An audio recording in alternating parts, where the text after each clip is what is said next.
الحمد لله رب العالمين والصلاة والسلام على سيد الأنبياء والمرسلين وعلى آله وأصحابه وأزواجه وذرياته ومن تبعهم بإحسان إلى يوم الدين. أعوذ بالله من الشيطان الرجيم. بسم الله الرحمن الرحيم. قل هو القادر على أن يبعث عليكم عذابا من فوقكم أو من تحت أرجلكم أو يلبسكم شيعا بعضكم فوق بعض انظر كيف نصرف الآيات لعلهم يفقهون. صدق الله العظيم وصدق رسوله النبي الكريم ونحن على ذلك لمن الشاهدين والشاكرين والحمد لله رب العالمين.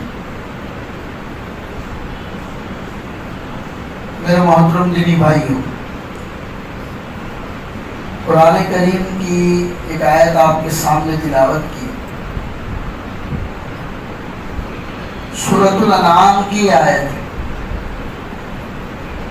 اس کے علاوہ دو آیتیں اور ہیں جو سورۃ الاعراف میں بیان کی گئی ہیں، جس میں اللہ نے اپنی قدرت کو بیان کیا ہے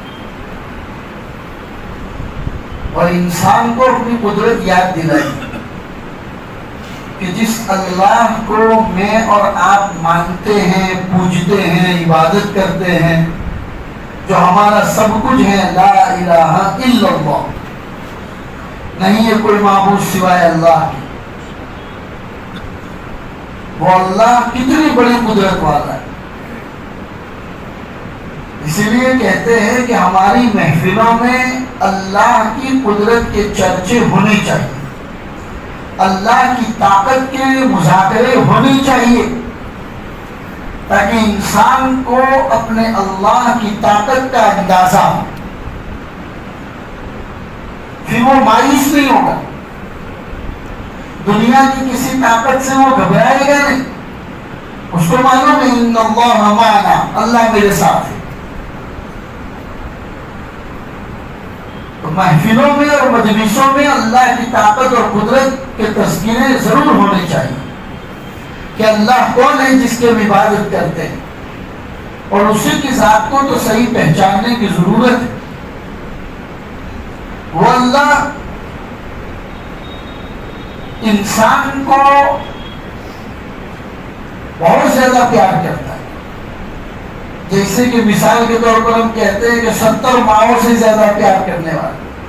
حالانکہ بیٹے کی محبت ماں کے ساتھ اور ماں کی محبت بیٹے کے ساتھ اس کو الفاظ میں بیان نہیں کیا جا سکتا کہ ماں اپنے اولاد سے کتنی محبت کرتی. آپ بیان بھی نہیں کر سکتے، لکھنا چاہیں تو لکھ بھی نہیں سکتے. بے انتہا جہاں آپ کے قلم ٹوٹ جائے، جہاں آپ کے جذبات ختم ہو جائیں، وہاں سے ماں کی محبت کی ممتا شروع ہوتی.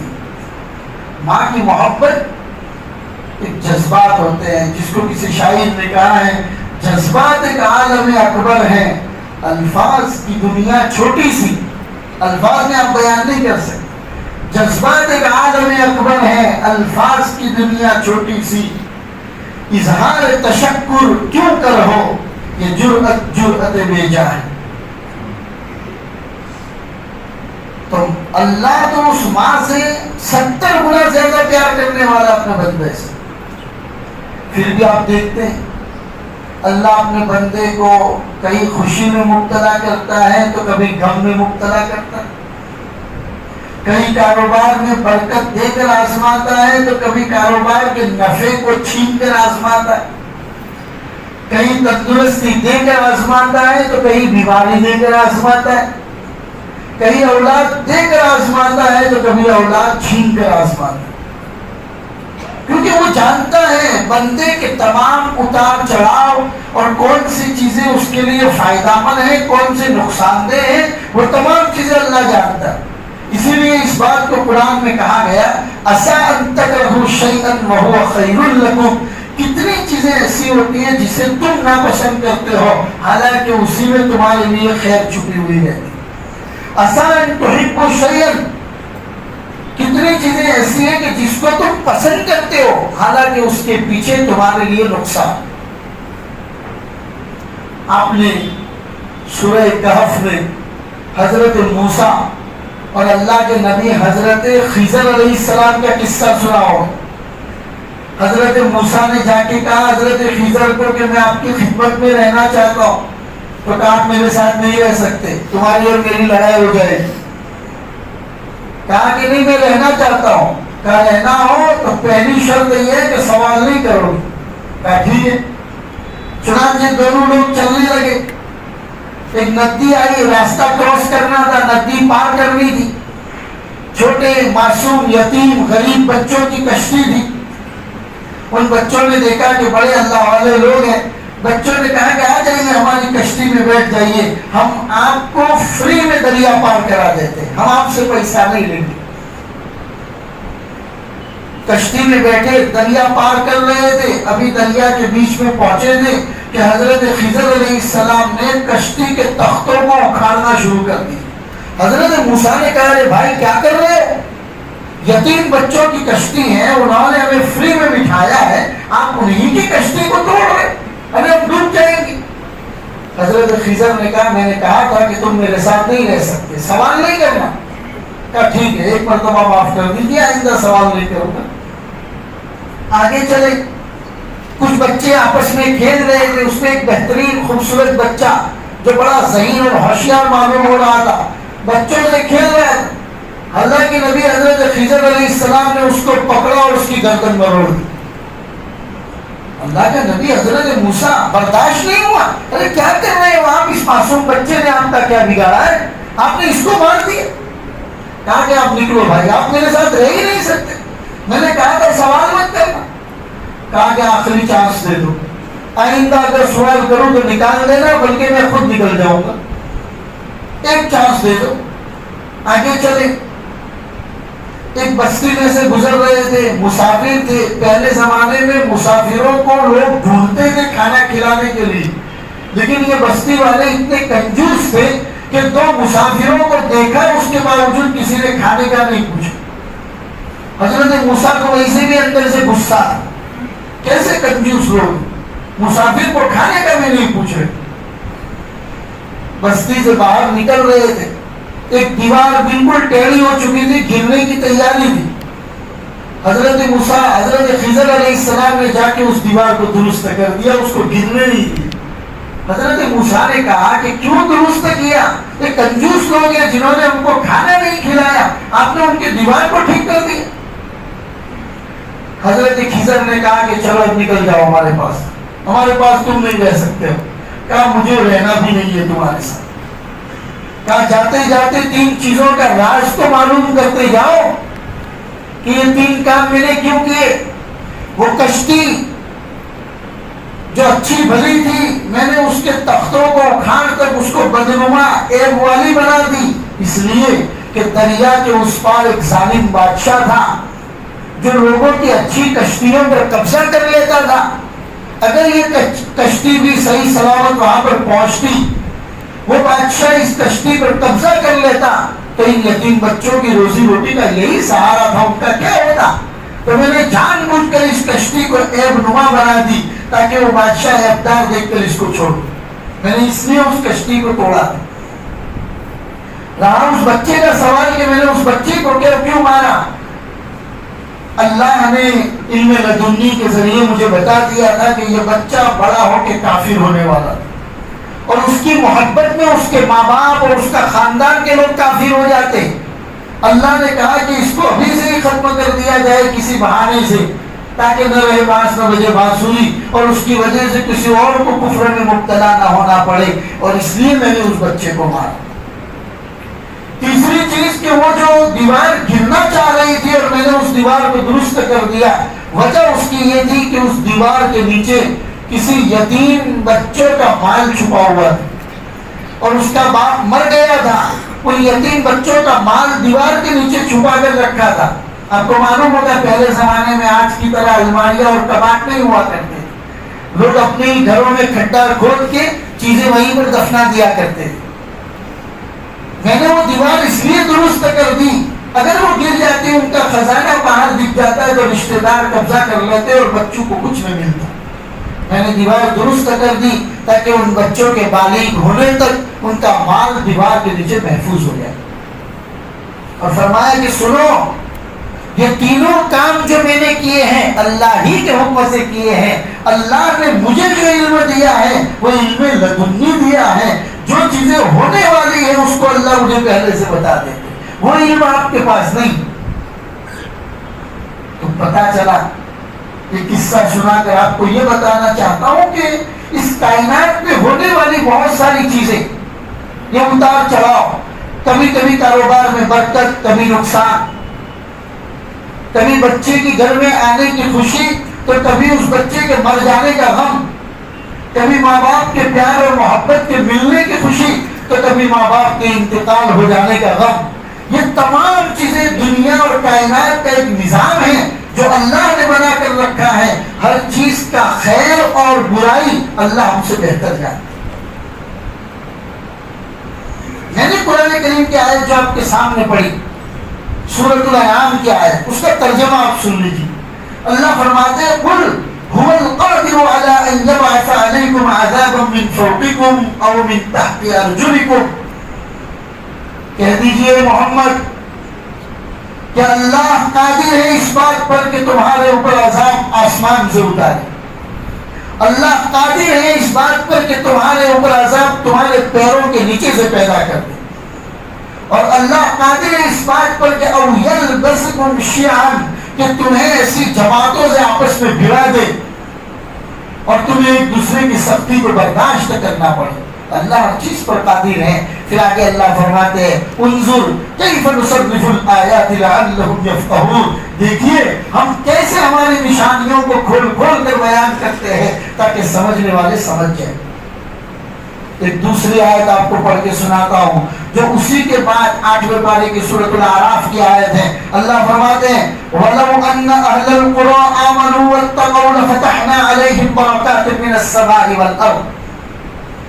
کہ کیا یہ بستی والے لوگ اگر ایمان لے آتے اور تقوی اختیار کر لیتے تو ہم زمین اور آسمان کی برکتیں ان کے اوپر کھول دیتے. ہم قادر ہیں اس بات پر. اللہ فرماتے ہیں ہم قادر ہیں اس بات پر کہ یہ بستی کے لوگ ایمان لے آتے اور تقوی اختیار کر لیتے. لَفَتَحْنَا عَلَيْهِمْ بَرَكَاتٍ مِّنَ السَّمَاءِ وَالْأَرْضِ. تو زمین اور آسمان کی برکتیں ہم ان کے اوپر کھول دیتے. لیکن وَلَكِنْ كَذَّبُوا، لیکن انہوں نے جھٹلایا اللہ کو اور نبی کو جھٹلایا. فَأَخَذْنَاهُمْ بِمَا كَانُوا يَكْسِبُونَ. چنانچہ ان کے کرتوتوں کی بنیاد پر ہم نے ان کو ایسا پکڑ لیا کہ پھر کوئی چھڑانے والا نہیں ہے. ان بطش ربک لشدید، تمہارے رب کی پکڑ بڑی مضبوط ہے. وہ عام انسان کی طرح نہیں پکڑتا، وہ فائدے کے نقشوں میں بھی کبھی کبھی انسان کو پکڑ دیتا ہے. وہ عیش و آرام کے سامان کے بیچ میں بھی کبھی کبھی اللہ انسان کو پکڑ دیتا ہے. اور تیسری آیت میں آپ کو بتاؤں اللہ فرماتے ہیں افأمن اہل القری ان یأتیہم بأسنا بیاتا وہم نائمون. کیا یہ بستی والے لوگ مطمئن ہو گئے اس بات پر، بے خوف ہو گئے؟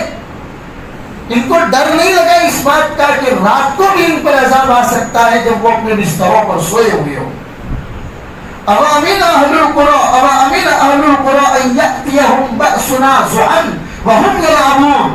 کیا یہ بستی والے لوگ بے خوف ہو گئے، مطمئن ہو گئے کہ دین کو بھی ان کے اوپر عذاب آ سکتا ہے جب وہ کھیل کے میدانوں میں کھیل گئے؟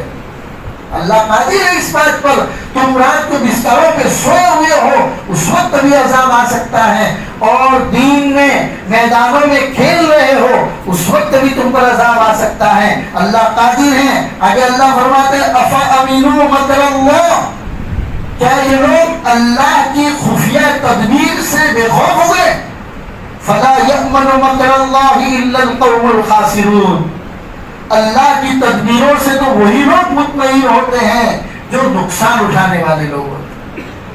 جو اللہ سے پیار کرتے ہیں وہ اللہ کی تدبیر سے کبھی بے خوف نہیں ہوتے، وہ تو ہمیشہ ڈرتے ہیں اللہ کے پاس. آپ نے دیکھا پچھلے دنوں میں ترکی اور سیریا میں آنے والا سخت ترین زلزلہ،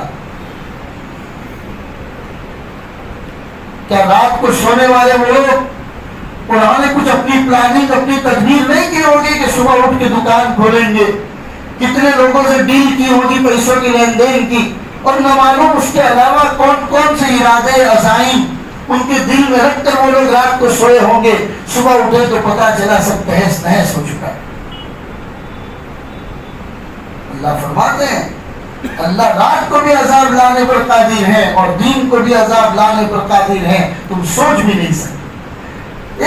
ایک سیکنڈ کے اندر، ایک منٹ سے بھی کم میں آنے والا 7.11 کا زلزلہ، جو اتنا سخت ترین زلزلہ تھا کہ ایک منٹ کے اندر اندر بھائی بہن ماں باپ عزائم ارادے تکبر غرور انسان کی بادشاہت سرداری ایک منٹ کے اندر اللہ نے ختم کر دیا۔ پھر میں اور آپ سوچ سکتے ہیں کہ غرور کس بات کا، پیسوں کا غرور، بادشاہت کا غرور، حسن کا غرور، مال کا غرور، کس چیز کا غرور میرے بھائی؟ وہ اللہ پکڑ کرنے پر آتا ہے، منٹ تک کا موقع نہیں دیتا۔ قرآن کریم کی 17ویں پارے کی سورۃ الحج کی پہلی آیت پڑھیے، اس میں اللہ تبارک و تعالیٰ فرماتے ہیں، زلزلہ کا تذکرہ فرماتے ہیں کہ اگر تم نے کھانے کا لقمہ اٹھایا تمہارے منہ میں اگر وہ گیا ہے حلق تک نہیں پہنچے گا، اس سے پہلے اللہ تمہاری پوری کائنات کو تہس نہس کر دے۔ وہ قادر ہے اس بات پر، وہ سیکنڈ تک آدمی کے دماغ کو حرکت کرنے کا موقع نہیں دیتا۔ میجر اٹیک کو جانتے ہیں آپ؟ جس کو ہارٹ اٹیک آتا ہے اس میں کچھ لوگوں کو میجر اٹیک آتا ہے۔ ڈاکٹروں کی زبان میں کہا جاتا ہے کہ ایک اٹیک ہوا، ابھی اس اٹیک سے انسان کا بدن سنبھلا بھی نہیں تھا کہ فوراً دوسرا اٹیک، فوراً تیسرا اٹیک، اور ان 3 اٹیک کے سلسلے میں فوراً اس دماغ کے اس حصے کے اندر خون کی ایک چھوٹی سی گیند جیسی بن جاتی ہے اور دوسرے ہی سیکنڈ میں بلاسٹ ہو جاتی ہے اور نسیں پھٹ جاتی ہیں۔ مضبوط انسان 40 سال کا ہٹا کٹا نوجوان، پتہ بھی نہیں چلتا میجر اٹیک کی وجہ سے اس کی رگوں کو اللہ پھاڑ کے رکھ دیتے۔ وہ قادر ہے، ہر چیز پر قادر ہے۔ انسان کو کبھی غرور تکبر میں مبتلا نہیں ہونا چاہیے میرے بھائی۔ اللہ کی دنیا ان زلزلوں کی بہت ساری وجوہات بیان کرتی ہے۔ کچھ لوگوں کا کہنا ہے کہ بھائی یہ ایک نیو ٹیکنالوجی ہے، ہارپ ٹیکنالوجی کے نام سے امریکہ نے 1993 کے اندر اس کی بنیاد رکھی تھی، جس میں انہوں نے بڑے بڑے ڈش اینٹینا وغیرہ لگائے ہیں، اور اس ٹیکنالوجی کو بنایا ہی اس لیے گیا تھا تاکہ زمین کے اندر جو خزانے چھپے ہوئے ہیں وہ معلوم کیے جائے۔ ہارپ ٹیکنالوجی، اور اسی کی بنیاد کے اوپر وہ ان ڈش اینٹینا اور ٹاورز وغیرہ کے ذریعے ایسے ریڈیشن پیدا کرتے ہیں اور اتنے تیز پیدا کرتے ہیں کہ جس کی وجہ سے وہ جب چاہے کسی علاقے میں ضرورت سے زیادہ بارش بھی برسا سکتے ہیں، اور کسی علاقے کے اندر اتنی زیادہ گرمی ہو جاتی ہے کہ وہاں کی تمام سرخیز زمینیں، ہری بھری زمینیں بالکل چکر میدان میں منتقل ہو جاتی ہیں۔ یہ ہارپ ٹیکنالوجی جو انسان کی بنائی گئی، انہوں نے اس کو یونو میں پاس کروایا اور اس کی تمام اس کے اندر استعمال ہونے والی تمام چیزوں کو سامنے رکھ کر اس کو پاس کروایا۔ یہ اللہ کے ساتھ، یہ گویا کہ اللہ کی تخلیق، اللہ کی جو بادشاہت ہے اس کے ساتھ ایک طرح کا کھلا چیلنج۔ ابھی بھی جو کہ سائنس دانوں کا کہنا ہے کہ کیا اس ٹیکنالوجی کے ذریعے زلزلے پیدا کیے جا سکتے ہیں کہ نہیں کیے جا سکتے؟ بعض سائنس ہاں بھی کہتے ہیں، بعض سائنس نہ بھی کہتے ہیں۔ یہ تو سائنس اور ٹیکنالوجی کا کام ہے، ہم اس کا کلیہ انکار نہیں کرتے۔ انسان کے فائدے کی اس میں چیزیں بھی بہت ہیں لیکن نقصان کی چیزیں بھی ہیں، لیکن ہم تو مسلمان ہیں، ہمارا ایمان اور عقیدہ اس بات کے اوپر ہے کہ زلزلے جب بھی آتے ہیں وہ انسان کے لیے کچھ نہ کچھ سبق لے کر آتے ہیں۔ مسلمانوں کے لیے اس میں سبق یہ ہوتا ہے کہ وہ اپنی پچھلی زندگی کے اوپر توبہ اور استغفار کرے اور اللہ کی طرف متوجہ ہو جائے۔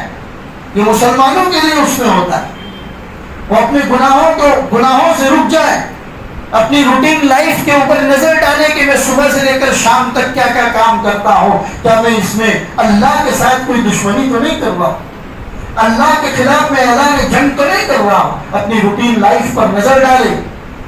کافروں کے لیے تو کیا ہے میرے بھائی، یہ دنیا ہی ان کے لیے سب کچھ ہے، مر کر ختم ہو گئے، یہی مانتے ہیں وہ لوگ۔ ہم تو مسلمان ہیں، ہمارا عقیدہ ہے اس بات کے اوپر کہ زندگی آخری زندگی نہیں ہے، یہ تو اللہ نے امتحان کے لیے مجھے اور آپ کو عطا فرمائی ہے. اصل زندگی تو آنکھوں کے بند ہونے کے بعد شروع ہونے والی ہے. قبر کے سلسلے کو ختم کر کے محشر کے میدان سے ایک نئی زندگی کا آغاز ہونے والا ہے، اور اس کے لیے تیاری کرنے کے لیے اللہ نے مجھے اور آپ کو اس کائنات میں اس دنیا میں بھیجا ہے.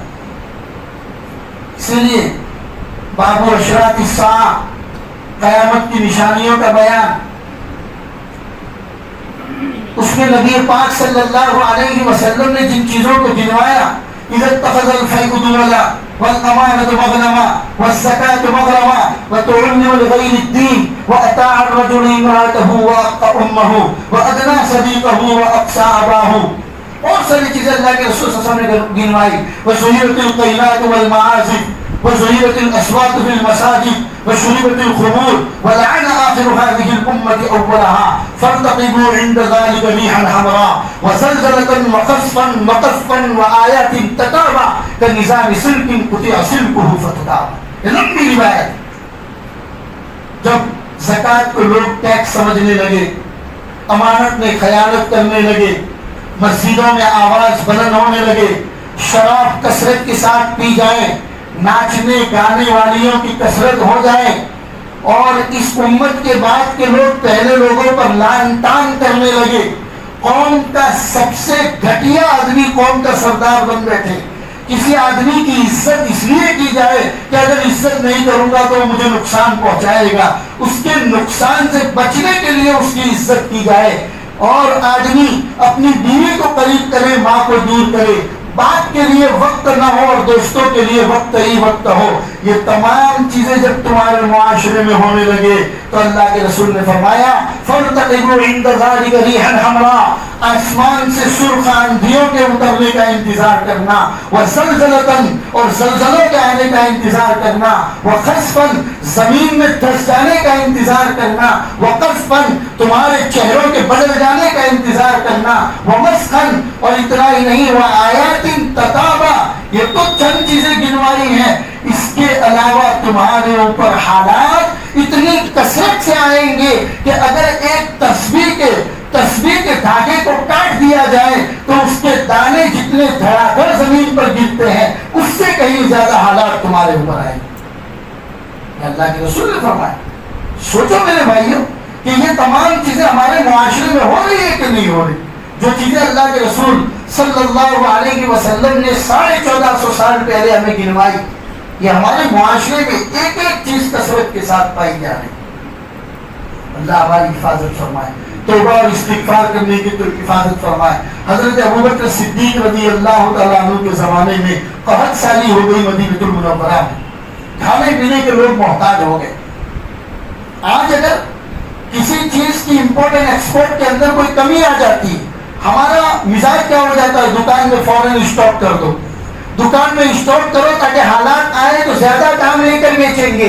محمد رسول اللہ کی تعلیمات کیا تھی؟ سیدنا ابوبکر صدیق رضی اللہ عنہ کے زمانے میں جب قحط سالی ہوئی، مدینہ کے سب سے بڑے ملینر اگر کوئی تھے تو وہ حضرت عثمان غنی رضی اللہ تعالیٰ عنہ تھے. تاجر بزنس مین لوگوں کو انتظار تھا کہ حضرت عثمان کا مال آئے گا تو ہم کثیر دام میں خریدیں گے اور زیادہ سے زیادہ بھاؤ میں بیچیں گے. چنانچہ لوگ فجر کی نماز پڑھ کے نکلے تو دیکھا کہ 1000 اونٹ ملک شام سے سامان سے بھرے ہوئے، اور ہمارے اونٹ کی طرح نہیں. اس زمانے میں ایک اونٹ پر اتنا مال ڈالا جاتا تھا جتنا آج ایک ٹریکٹر میں ڈالا جاتا ہے. 1000 اونٹ بھر کے سامان مسجد نبوی کے باہر کھڑا ہے. تاجر لوگ حضرت عثمان سے سودا کر رہے ہیں، ہم آپ کو زیادہ بھاؤ دیں گے، یہ سامان آپ ہمیں بیچ دیجیے. حضرت عثمان نے کہا نہیں بھائی، یہ تمام مال میں نے اس ذات کو بیچ دیا ہے جس نے 1 درہم کے بدلے میں 10 درہم دینے کا وعدہ کیا. میں نے اپنے اللہ کو بیچ دیا. ترکی کے ایسے حالات اور زلزلے کے اندر کتنے بڑے بڑے مالس والوں نے لوگوں کے سامنے جا کے اعلان کر دیا کہ ان مالوں میں، ان دکانوں سے ہم نے پوری زندگی کمایا ہے، اب یہ مال کا مال ہمارے لیے حرام ہے. ہم نے اپنے تمام ترکی واسیوں کے لیے اس کو وقف کر دیا، تمام ترکی واسیوں کے لیے اس کو وقف کر دیا. عزائم کے پہاڑ ہیں، ایمان کے مضبوط لوگ ہیں. 7 بچے گھمانے کے بعد ایک بوڑھا باپ رجب طیب اردگان کے سامنے جا کر کہتا ہے میں اللہ کے فیصلے پر راضی ہوں، میں اللہ کے فیصلے پر راضی ہوں، میرے اللہ نے جو بھی کیا میں اس پر تیار ہوں. لوگ ملبے کے اندر سے ایک عورت کو نکال رہے ہیں، وہ عورت کہہ رہی ہے میرے سر پر دوپٹہ نہیں ہے، میں باہر نہیں آ سکتی، پہلے دوپٹہ دو مجھے، میں اپنے سر کو ڈھک لوں تب جا کے تم مجھے باہر نکالنا. ایک بوڑھے مرد کو لوگ باہر نکال رہے ہیں، بوڑھا کہہ رہا ہے باہر بعد میں نکالنا، مجھے کچھ پانی دے دو تاکہ میں وضو کر کے نماز پڑھ لوں، نماز کا وقت نکلا جا رہا ہے. لوگوں نے کہا کہ آپ اس حالت میں ہیں کہ آپ تیمم کر کے بھی نماز پڑھ لو گے تو اللہ قبول کر لے. ایمان کے کیسے مضبوط لوگ ہیں میرے بھائی. ملک کا صدر جگہ جگہ پر جا کر کہہ رہا ہے جو مر گئے ان کو تو ہم واپس نہیں لا سکتے، لیکن ہم اپنے ملک کے کسی بھی ایک باسی کو ادنا سے بھی تکلیف نہیں ہونے دیں گے. میرے بھائیو یہ جذبہ، ایمانی جذبہ محمد رسول اللہ کی تعلیمات کا نتیجہ ہے. اور جب بھی حالات آتے ہیں، یہ دنیا ہے، کائنات ہے، ارے یہ تو کم ہے، جب اللہ قیامت لانے کا ارادہ کریں گے اور سورج جب پھوٹا جائے گا تو کیا عالم ہوگا میرے بھائیو. یہ آسمان ٹوٹے گا، یہ زمین بکھرے گی، یہ چاند، یہ ستارے، یہ آفتاب، یہ مہتاب، یہ تمام چیزیں ریزہ ریزہ ہو جائے گی. یہ پہاڑ تو روئی کی طرح اڑتے ہوئے پھریں گے. کیا اس وقت اس نظارے کو میں اور آپ برداشت کر پائیں گے؟ وہ حالات کا تو ابھی انتظار کرنا ہے. لیکن مسلمان وہ ہوتا ہے جب بھی دنیا میں کوئی حالات اپنے مزاج کے مطابق آئے فوراً اللہ کی طرف متوجہ ہو جائے. حضرت عمر فاروق رضی اللہ تعالیٰ عنہ کے زمانے میں قحط سالی ہوئی، فوراً انہوں نے جو کام کیے تھے ان میں سے یہ تھا کہ انہوں نے کہا کہ میں بھی کھانا اتنا ہی کھاؤں گا جتنا مدینہ کا ایک عام آدمی کھانا کھاتا ہے. ملک شام وغیرہ سے 3000 اونٹ بھر کے آٹا منگوایا اور ہر ایک کو آٹا تقسیم کرنے کے بعد خود اپنے گھر جا کے کھانا کھاتے. چور جو چوری کرتا ہے اس کی سزا قرآن میں یہ ہے کہ اس کے ہاتھ کاٹ دیے جائے. جب ملک میں قحط پڑا تو انہوں نے اس سزا کو تھوڑے دنوں کے لیے روک دیا کہ اگر ان حالات میں اگر کوئی چوری کرتا ہے تو اس کا ہاتھ نہیں کاٹا جائے گا. اور توبہ اور استغفار کر دی. زیادہ سے زیادہ مسجد نبوی میں صحابہ کو بلا کر کہا کہ کثرت کے ساتھ اجتماعی طور پر اللہ کی طرف متوجہ ہونے کی ضرورت ہے، توبہ اور استغفار کرنے کی ضرورت ہے. لہذا میرے بھائیوں کبھی یہ نہ سوچو حالات ترکی میں آئے ہیں، 2002 میں ہم پر بھی تو آئے تھے. کچھ کا زلزلہ آپ نے دیکھا تھا، انجار بھوج کا علاقہ پورا زمین دوز ہو گیا تھا. آج گجرات میں سب سے زیادہ ڈیولپمنٹ اگر ہے تو وہاں پر. کبھی کبھی حالات اللہ ہمیں ترقی دینے کے لیے بھی لاتے ہیں. اللہ اپنے بندے کو جھنجھوڑتا ہے، پیار کرتا ہے اللہ اپنے بندوں سے، اس لیے کبھی رسی کو تھوڑا مضبوط کر لیتا ہے تاکہ میرا بندہ گھبرا کر میرے دربار میں آ جائے اور میری طرف متوجہ ہو جائے. تو کبھی حالات ہمیں جھنجھوڑنے کے لیے آتے ہیں. لہذا میرے بھائیوں توبہ اور استغفار کثرت کے ساتھ کرنے کی ضرورت ہے. نمازوں کے اندر بالکل کوتاہی کمی نہیں ہونی چاہیے. زیادہ سے زیادہ وقت پر مسجد میں باجماعت نماز پڑھنے کا اہتمام کیجیے. ہماری مسجدیں خالی ہو گئی میرے بھائی. جمعہ کے دن اتنے سارے نمازی نظر آتے ہیں تو بقیہ دن میں کہاں چلے جاتے ہیں؟ کیا نماز کی فرضیت کا اندازہ اب بھی ہم کو نہیں؟ آئندہ رمضان آ رہا ہے، اس کی تیاری بھی تو کرنی ہے ہم کو. لہذا نماز میں ہرگز کوتاہی نہیں ہونی چاہیے. میرے نوجوان بھائیوں کو نماز کی بات آئی تو 2-4 باتیں بتا دوں. کتنے میرے نوجوان بھائیوں کو میں دیکھتا ہوں کہ سجدے کے اندر اپنی دونوں کوہنیاں زمین پر رکھ دیتے. یہ سجدہ درست نہیں ہے میرے بھائی. سجدہ کرتے وقت آپ کی کوہنیاں زمین پر نہیں ہونی چاہیے، زمین کے اوپر ہونی چاہیے. کتنے میرے نوجوان بھائیوں کو یہ بھی دیکھتا ہوں کہ سجدے میں گئے دونوں پیر اوپر ہو گئے. دونوں پیر اگر آپ کے اوپر ہو گئے 3 مرتبہ سبحان ربی الاعلیٰ کہنے کے برابر آپ کی نماز گئی، نماز فاسد. لہذا خیال کرو اس بات کا کہ آپ کی یہ کامن بھول ہے، ہر جگہ پائی جاتی ہے. اور یہ اس لیے ہے کہ ہمارے نوجوان اس پر توجہ نہیں دیتے. توجہ کے ساتھ نماز پڑھے، دونوں کوہنیاں زمین سے چپکا کر رکھے، دونوں پیر زمین سے اوپر نہیں اٹھنے چاہیے. اور تیسری بڑی اہم اور افسوسناک بات یہ ہے بتانے کے باوجود ہمارے کتنے نوجوان چاندی کی چین یا چاندی کے کڑے وغیرہ پہن کر مسجد میں آتے ہیں. میرے بھائیوں کسی بھی حالت میں چاندی یا اس طرح کی چیز پہنا مردوں کے لیے جائز ہی نہیں ہے. پھر وہ پہن کر آپ نماز پڑھیں گے تو آپ کی نماز کیسے درست ہو؟ ارے پہلے بات تو پہننا ہی نہیں چاہیے، اور اگر کسی وجہ سے پہنتے بھی ہیں تو کم از کم نماز کی حالت میں خیال رکھو کہ اس کو نکال دیا جائے۔ اللہ کہنے سننے سے زیادہ ہم کو عمل کی توفیق عطا فرمائے، زیادہ سے زیادہ توبہ اور استغفار کرنے کی توفیق عطا فرمائے۔ وصلی اللہ علی النبی الکریم وعلی آلہ واصحابہ اجمعین برحمتک یا ارحم الراحمین۔